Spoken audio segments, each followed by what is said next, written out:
call me fuego. 93 like me. Fire in the sheets, spending summers on the sea. It's okay though, she know way home. Bearfield life on the day, oh. Coming from the southwest and headed not entirely into the northeast, but probably a little bit east of the center. Yeah, it's again another pretty fair plane path, at least to start, like we saw in the very first game of the day on Erangel.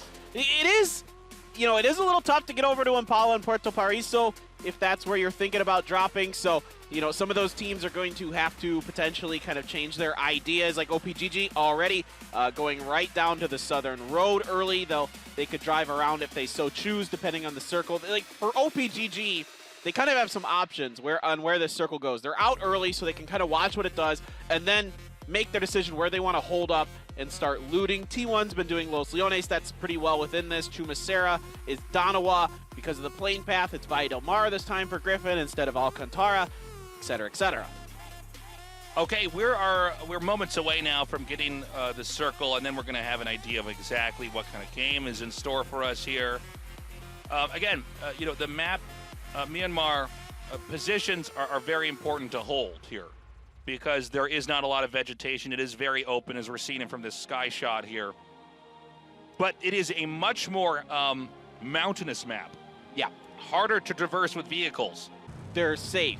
Like, until they get as center as they can safely. And they're gonna, I would assume they're just going to drive around the outside of this as Hansi is going to watch it. But, oh no, he screwed up. He screwed up. Oh no. Oh no. Oh boy. I mean, the good news is no one knows where that is because you don't make it much sound when you fall. So no one hears it. That's right. That is rough. Oh no. Don't hit him. It's like, you idiot, get over here. Falling off the rocks. This is definitely a moment where you can razz your teammate. Yeah. It is actually kind of easy to fall off some of the cliffs on this. When you start to go down and you're like, up. Ooh, Red Buff! That's not fair! That's not fair! Oh, and he gets taken down on Rex on the drive-by. Okay. Already a firefight happening over here. Nice shooting there from Rex. He's gonna pack up and move out here with his vehicle. Just to point out real quick, only T1, OPGG, and Griffin are not in the circle yet. Everybody else is basically setting up shop here, excuse me. Well, the warehouses, the double warehouses are open to the west of them, but I mean, they don't. They might not know that. They may assume. This is one of the funny things that happens sometimes is there's actually a perfect location that nobody's touching because, of course, there's got to be a team in there, right? Nice nading there. Again, people are so good at nading in PUBG now. It's insane. Yeah. Picky with the molly here, throwing that in. And DGW is just trying to get into some kind of a position here. I'm not sure if they're going to get the res there. Oh.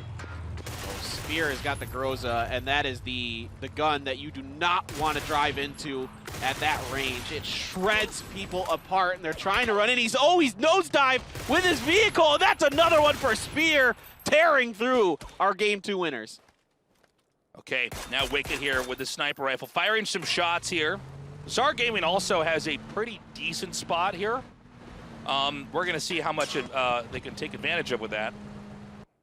Well, this has gotten really chaotic, and everybody's got. This is one of these interesting things about Miramar. There's a lot of terrain to work with, and everybody's trying to get as much of it as they can for themselves. Now, Spear did get knocked. Wicked, the only one left. Tire out. Deva on the side, trying to save his fallen comrade. Wicked has enough of the hill here, just barely, it looks like, to get forward. Yeah, okay, I'm actually going to take that back. This is not as good as I thought it was going to be for Czar Gaming. This is actually kind of an awkward spot here. They do have the high ground here, but this isn't going to last for very long. And they are actually our first team eliminated here. Yeah, that's a lot of times it goes that way in PUBG. You win one, then you lose, you get absolutely roasted. Right in the to next the bottom one. With you. Yeah, they won game 2, and now they have just been annihilated, although they had a pretty hard draw here for positions on the map. And now we're going to see if the Afrika Freaks can actually take advantage of the intel they've gathered here on the high ground. They're going to have to come down here. And Esther now driving around it, seeing how approachable it is. There is the hill outside of it that you can potentially set up on, and catching a little bit of the air Gets a little bit of damage in his side, but Esther rolling around here. GEN.G thinking about it, but that's a knock onto Inonix. That's going to slow him up for a second with Kia Damwon rolling in. Oh, this could actually be really bad for GEN.G. They're not in a good position at all. They're going to have to get out of their vehicle, try to set up Kia just over here to the right. The warehouse has now been captured by K7, and we may see GEN.G just end up bleeding out. We're watching Loki here try to take some shots. I don't know if he's going to be able to get the res on his teammate here. Oh no, T1's just rolling into death. Oh no. My god, no. Dude, T1 they just die, man. I don't know what they're doing. I don't know what's going on. They're just making decisions that just defy logic. These guys are crash dummies, man. It's like every time, I don't know what, we were so hype about T1 before this tournament started, and now like I watch them drive them get killed and I'm like, of course. They have just had so many bad games, so many bad plays, so many bad positions. They're just not, it's like they just don't make decisions with, they're getting information and not making good decisions with it.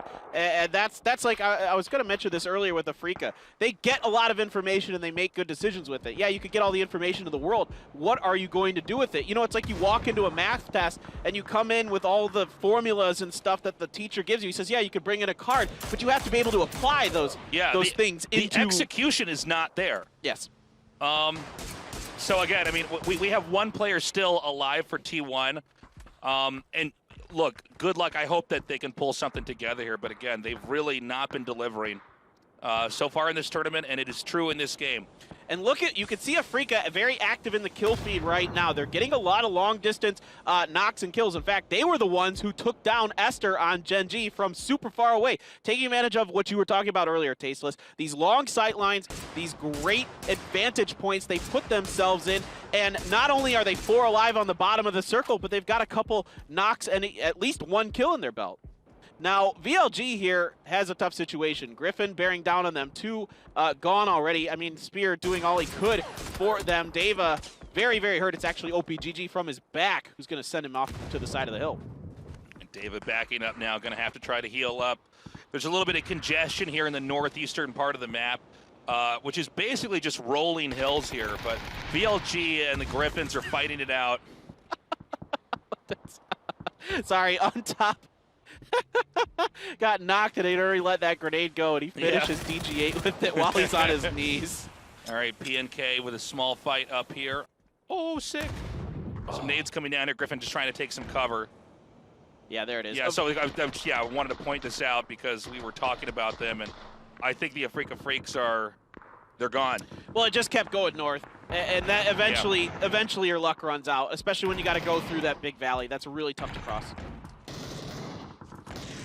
The skirmish continues on here. By the way, Kia is now moving across into the center of the map here. A lot of shots going down as well. Yoonjung continues to look so good for MTech. He's really improved quite a bit. That's okay. Lambu now on the other side of Griffin. So Griffin's put themselves out of the game. Lambu's going to connect with that last shot and take 2 hard down. And yeah, so MTech, they lose 1. But they pick up some points. Guyon's got to hold this down. That's 1. He gets the flush instantly onto on top. Can he hold on to finish off the last member of PNK? A little bit of peeking here. And it looks like this nade's going to go right through that structure here. Kind of what is one of the more funny fights we're having here. Again, these small buildings, very nadeable. You don't get a lot of cover here. But he's wise to move to the outside. Ooh. Oh, it does not work out. Great shooting there. Nana with the kill. Got to patch himself back up.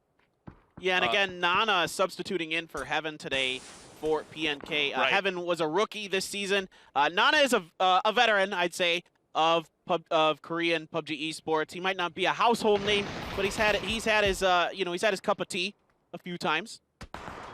Okay, the circle closes in even further here. DGW, ATA definitely in the best spots here. Kia's set up shop with a 2-split spread here.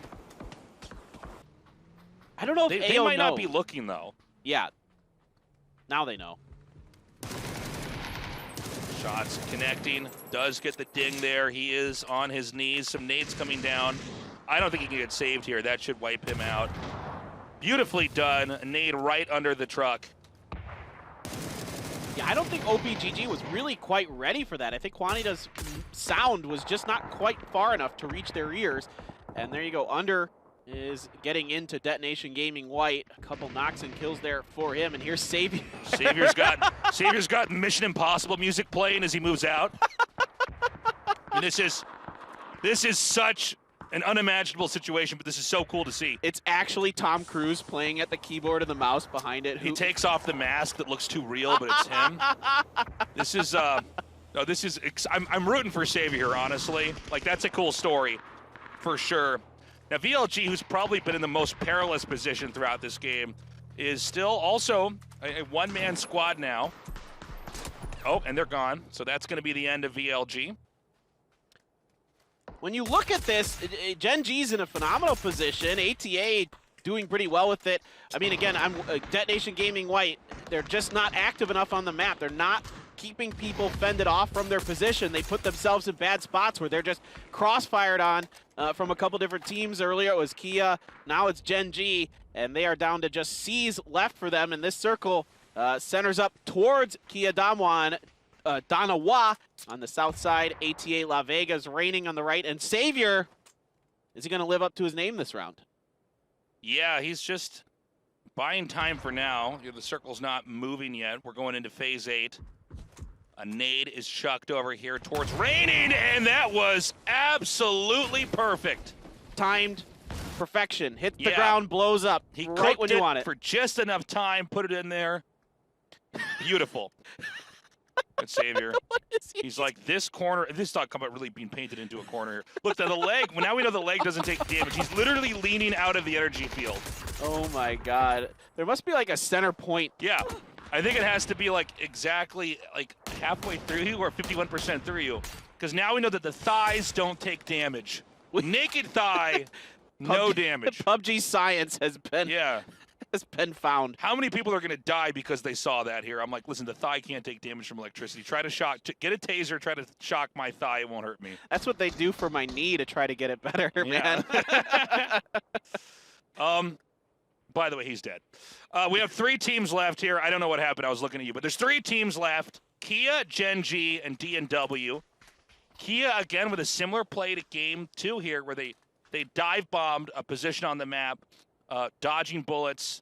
And look at this insane setup. Now, that's not exactly nade safe, but it's very difficult to get bullets to penetrate or connect to a player in that spot. Yeah, well, it's fortunate because most of the throwables are going to be used up at this point because of all the fighting around you. There's still a few there for PO we saw.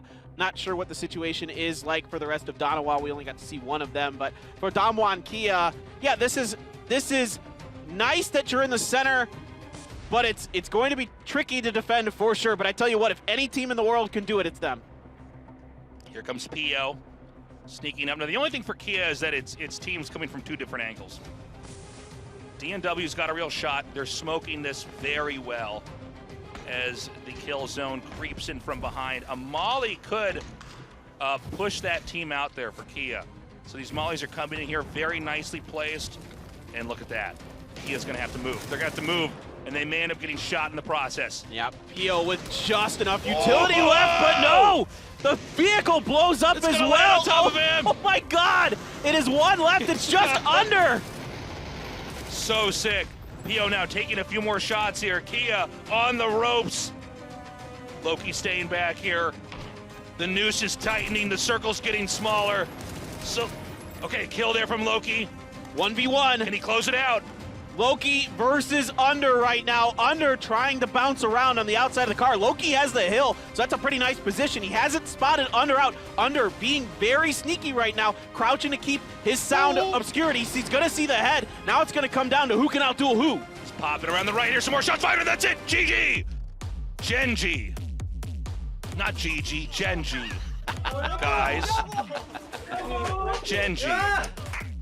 They're back. They're back, folks. Buckle up. They won last week's, weekly finals, and here they are again, winning another game. They are very much in this to win this. They were talking about in their post-game interview that, Afrika's been on top. There's kind of I'm not going to try to explain this joke right now, but there's kind of a joke they've been making in Korean about them and Afrika Freaks. And, you know, for under, he's looking a little bit disappointed, but, you know, for what they had, it was a pretty...